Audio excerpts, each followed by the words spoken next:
Hello friends, welcome to my channel Aranya wellness. अभी मैं आप लोगों को गॉल ब्लैडर में जब स्टोन हो जाता है उसके रिगार्डिंग में मैं आप लोगों से बात करूंगा।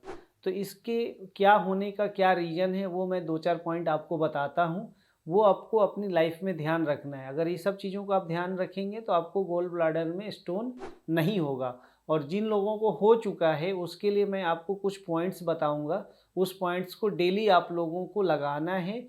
आप देखेंगे कि 2-3 महीने बाद आपका गोल ब्लैडर से स्टोन गायब हो जाएगा।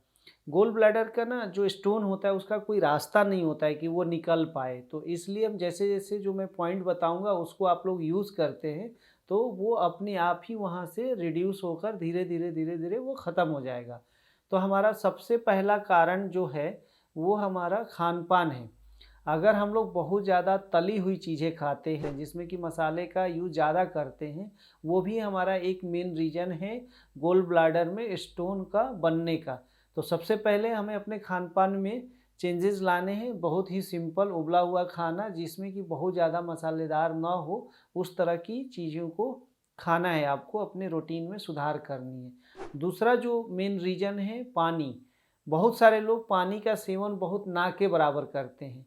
हम खाना खाते हैं, पानी नहीं पीते हैं, उसकी वजह से भी हमारे गॉल ब्लैडर में स्टोन बनना चालू हो जाता है। तो ये भी आपको एक ध्यान रखना है कि हम अपना जितनी बॉडी की रिक्वायरमेंट है, उतना हमको डेली पानी को लेना है।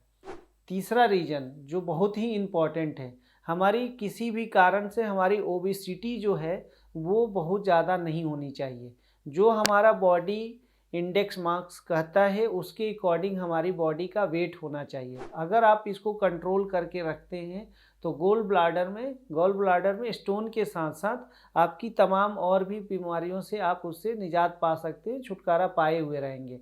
तो आपको वेट का ख़ासम-ख़ास ध्यान रखना है आपको। एक मेन पॉइंट और भी है हम लोगों का, जैसे-जैसे हम लोगों का एज बढ़ता है तो हम अपनी लाइफ़स्टाइल को चेंज नहीं करते हैं। वो भी एक हमारा गॉल ब्लैडर में स्टोन होने का सबसे बड़ा रीज़न है। तो जैसे-जैसे आज मैं 20 का अगर हूँ, कल 40 का हो रहा हूँ, 60 का हो रहा हूँ, 50 का हो रहा हूँ, तो उसके अकॉर्डिंग अपनी एक्टिविटीज़ में भी चेंजेज़ लाने हैं।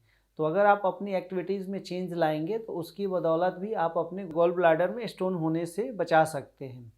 एक लास्ट पॉइंट है जो कि वो भी इम्पॉर्टेंट है, जो कि गैस से रिलेटेड है। जो गैस का जो इंटेस्टाइन है, उसमें भी हमारा प्रॉब्लम जब होता है तो उसकी जो आकार होता है जो नियमित, तो वो भी अगर प्रॉपर वे में नहीं रह पाता है, उसकी वजह से धीरे-धीरे हमारे गॉल ब्लैडर में स्टोन हो जाता है।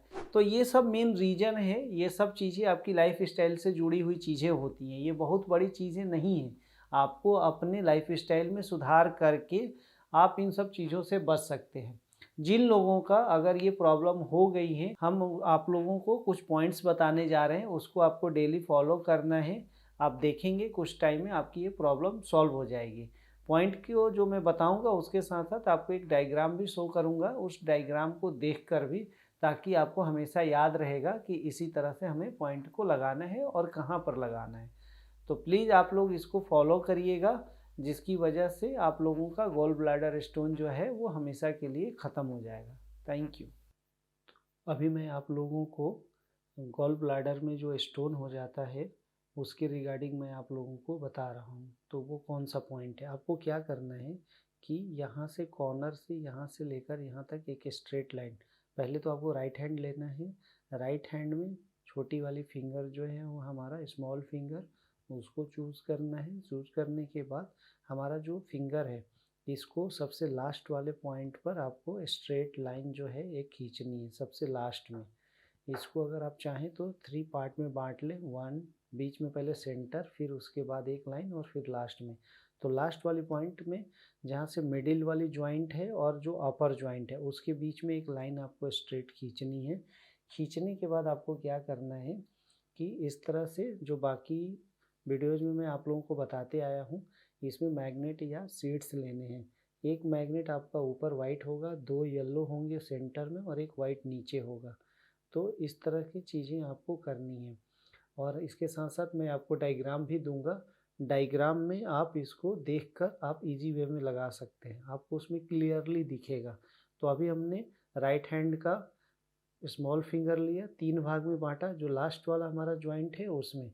तो हम क्या करेंगे इस पर कि एक हमारा जो वाइट है उसके जॉइंट पर आएगा और एक हमारे सेंटर वाले जॉइंट पर, और येलो जो है वो हमारे दोनों बीच में आएंगे। तो इस तरह से आपको लगाने हैं। तो ये आप 1-2 दिन प्रैक्टिस करेंगी तो आपको वो प्रैक्टिस में आ जाएगा, और बहुत ज़्यादा कुछ इसमें रूल है नहीं।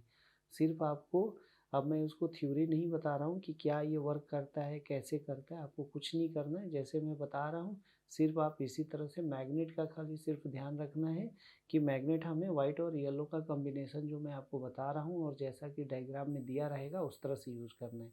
जिन लोगों के पास मैग्नेट नहीं है वो मेथी दाना यूज़ करें, उससे भी अपना प्रेशर पॉइंट हल्का हल्का उसको दबाकर छोड़ दें और लगे रहने दें। ये डेली बेसिस पर आपको करना है, तब जाकर आपको बेनिफिट मिलेगा। और आप डेली यूज़ करिए, आप देखेंगे कि कुछ टाइम में आपकी प्रॉब्लम डे बाय डे वो कम होती जा रही है, और एक समय ऐसा आएगा जो कि 100% आपकी प्रॉब्लम जो है वो क्योर हो जाएगी। Thank you.